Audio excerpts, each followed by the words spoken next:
In Springfield, they're eating the dogs, the people that came in. They're eating the cats. They're eating the pets of the people that live there. And this is what's happening in our country. Hello there, and welcome to another episode of Republicans fingering around and fidget spinnering out. That's right, the leopards are starving, and luckily there's a never-ending supply of MAGA faces for them to munch on. This week in I Can Believe That Actually Happened, and if anything I'm surprised it didn't happen sooner, we're taking a look at the tragically predictable tale of Somali and MAGA voters in Minnesota, who for some reason thought that this man They're eating the dogs. was going to prove a key ally to their immigrant community. That's right, the FA was put out into the universe, and Donald Al Jazeera Trump has kindly mailed the FO part back with an unpaid carrier fee. But before we break down Trump's latest, beefiest, backstabbing betrayal of his bumblefuck voters, if you like Schadenfreude, or as I'm calling it, Magenfreude, then make sure you subscribe to Really American, as we cover all the fun FAFO stories that other outlets are too damn scared, or professional, to take on. Okay, so the chickens, or I guess in this case, the pets, have come home to roost. And I just want to quickly add that, unlike Trump, I've got no interest in lumping an entire community together because both halves of my brain still function.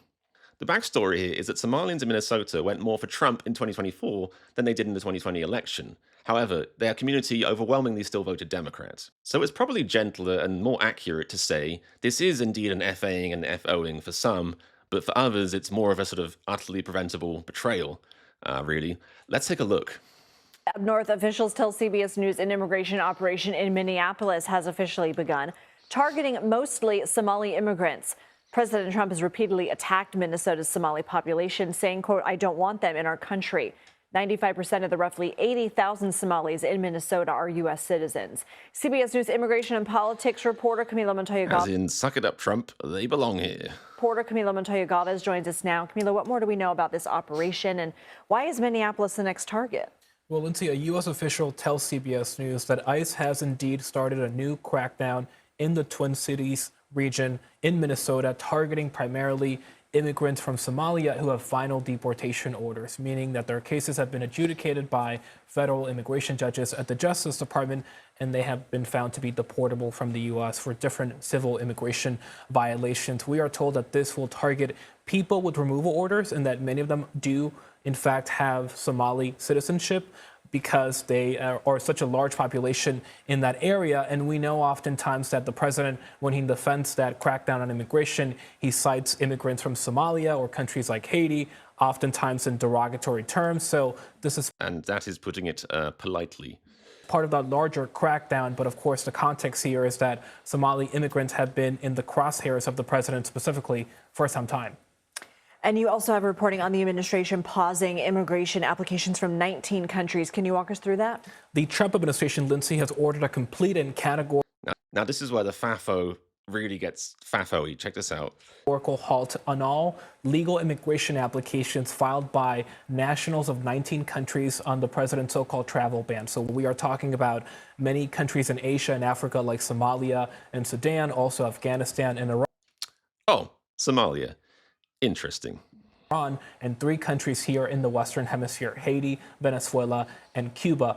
Everyone who has a pending case with U.S. Citizenship and Immigration Services from those countries is now in legal limbo. If you have a request for a green card or U.S. citizenship and you happen to have been born in those countries, your case is not completely halted and U.S. officials cannot process that case. We've heard that green card holders who have been here legally for many years who happen to have been born in those countries have had their citizenship ceremonies canceled at the last minute because of this policy change that the administration says is needed to mitigate national security concerns in light of that attack last week. We should point out that the suspect in that case entered the country under the Biden administration, but was granted asylum in April under this administration. So people whose ceremonies were imminent are now saying, they're now being told, you're not going to be a citizen for the time being. For the time being, yes. Okay. All right. Camila Montoya Galvez, thank you. Wow. So in case you're watching that and you happen to be MAGA or a centrist with, a fence-sitting fetish, then, maybe you watch that and you were like, "Ooh, what's so bad? They're only going after people who have final deportation orders." Well, apart from the fact that, the way they go about deportations now is incredibly chaotic and reckless and all that sort of stuff. And, and they're sending troops into places that aren't wanted. The big issue, the really big issue here, is people who are here legally, who've done everything correct, paid all the money, gone to all the interviews, all the boring tests, all the blah, blah, blah, fingerprints, foreskin, DNA taken, whatever it is. They've gone through all the steps, like legal, members of society, which is what the right claims to want, and are now being denied for having their citizenship interview at the final hurdle because fuck you. That's why, because Trump says I don't like you. And the really tragic thing is these people are here legally, but they are not yet citizens, meaning they cannot vote, meaning they did not vote for this. This is less FAFO, this part, and this is more FU IGM, as in fuck you, I got mine. Members of their own community turned out in higher numbers to vote for a guy who is now stripping them of their right to become a citizen. It's crazy. But the savage fafoing does not stop there, because unleashing his attack dogs on Minnesota, causing savage chaos on another blue state, a state that I have fond, if somewhat chilly memories of, and ruining the perfectly legal immigration paths of law-abiding residents isn't enough for a president that many are now referring to as the Nodfather. No, when Trump wakes up from his nap and he's grumpy because he hasn't had his bottle, and crotchety because J.D. Vance hasn't changed his nappy, he's been going on delightfully belligerent, hateful rants about Somalians in general. Yeah, the people that shouldn't be in our country, this one. So you announced that asylum. And that includes Somalians and includes plenty of others. How long does your administration plan to pause asylum into the U.S.? I think a long time. Can you give any We kind don't of want time? them. What's We a don't long want those time? people. We have enough problems. We don't want those people. Is that a year, 2 years? No time limit. And then But it could be a long time. you said that. We don't want those people. Do you understand that? I understand. Do you understand it? I understand. Who what are you're you saying. with? I'm with News Nation. So Okay, my News name's Nation. Liberty. News Nation. Great. Thank you, Let me Mike. just tell you something. We don't want those people. Does that make sense? You know why we don't want them? Because many have been no good.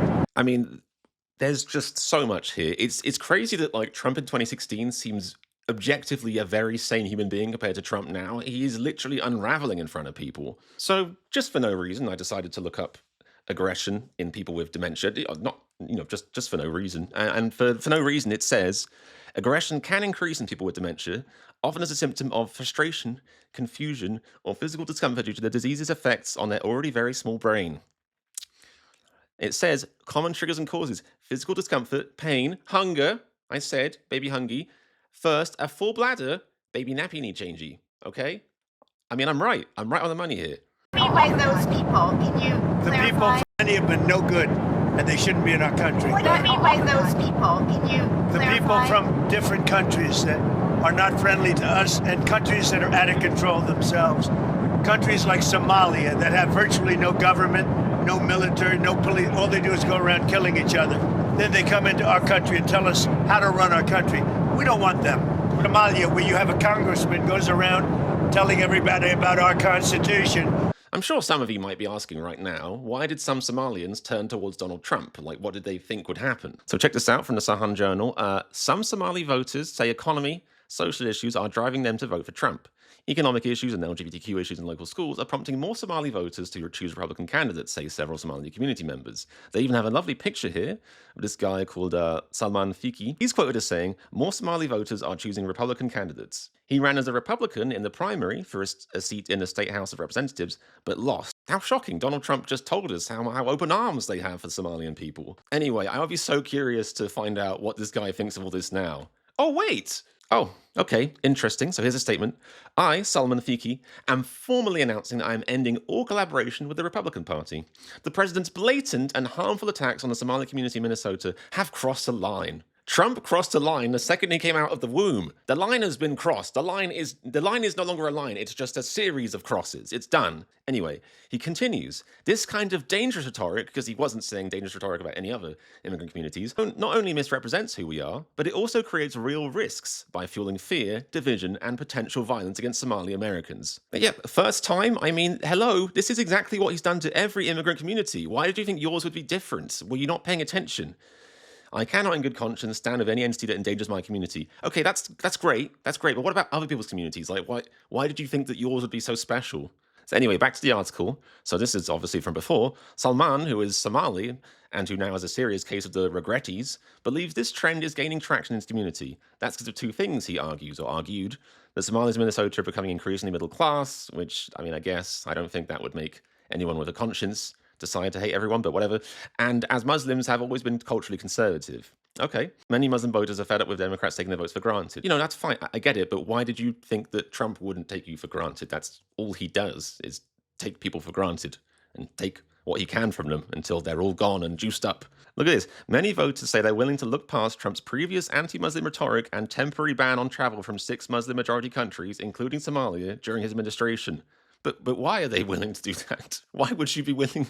I wouldn't do that if it was my country. I'd be like, okay, that's concerning. It's not like he got to the end of his term and had some intense premonition where he was like, I went to Mexico and I took some weird cactus and I saw God and I realized I've been a total dick to everyone. I'm gonna preach love and community from now on. That didn't happen. He's the same guy. In fact, he's worse. I've discussed the reasons why he's worse. This bit's great.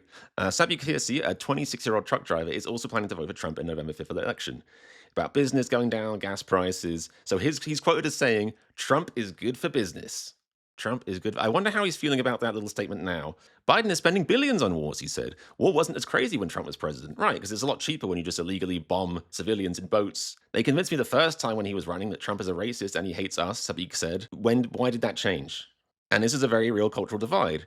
As he's quoted saying, we really don't have freedom of religion. He said, I'm opposed to transgender and LGBTQ stuff. That's an issue. Several Muslim parents have protested LGBTQ policies and books at Twin Cities schools between late 2022 and 2023. So you see, I do find it ironic that the countries and people that Republicans hate so much, they actually just have so much in common with. Oh, hey there, Mr. MAGA, you despise queer people and think religion should be in government more? Well, have I got a war-torn region for you? Seriously, MAGA's so dumb, they're like, we shouldn't take any more people in from those broken backwards countries. Why, yes, I'd like to vote for the policies they have in those broken backward countries. So anyway, as you can see, there's obviously a variety of reasons why some Somalians switched to Trump in the last election. I understand that I'm not really qualified to talk on this subject, immigrants feeling betrayed by Democrats, or any subject really. I agree that Democrats are far from perfect. For a lot of immigrant communities, the way they handled the, shall we say, situation in Gaza was very contentious. But I also understand the concept of the lesser of two evils, or maybe just not picking an evil at all if you feel so torn between them. More than that, you have to wonder why they thought Donald fucking Trump would be the ally they needed. I mean, he has made his feelings on Muslim immigrants very clear, repeatedly, loudly, and somewhat incoherently, as is his way. Just a quick rundown of the greatest hits, because I'm sure there's billions, but prior to 2023, prior to the election, we have such hits as in 2015, he issued a statement calling for a total and complete shutdown of Muslims entering the United States until our country's representatives can figure out what the hell is going on, which couldn't be a better representation of his approach to government. What the hell is going on? He said Islam hates us in 2016. Lovely. He repeatedly claimed that thousands and thousands of Muslims in New Jersey were cheering as the World Trade Center towers fell, which has been widely debunked by everyone. He referred to Muslim refugees as a Trojan horse. And in 2015, again, a long time ago, plenty of time to think maybe this guy doesn't like us, he said he was asked if all Muslims should be banned, and he responded, there's a sickness, they're sick people, there's a sickness going on. So, in a surprise to nobody who was paying attention, the man who repeatedly told us how much he hated Muslim immigrants has decided to now show us and not just tell. I have empathy for anyone who ends up in detention because of Trump's aggressive rhetoric, but I have special sympathy for the people who didn't vote for this, which, let's not forget, is still the majority of their community. Once again, Republicans demonstrate what they do best, ruining society for everyone else despite being a minority of its voters. Impressive stuff. I'm British Chris, and I'm really American.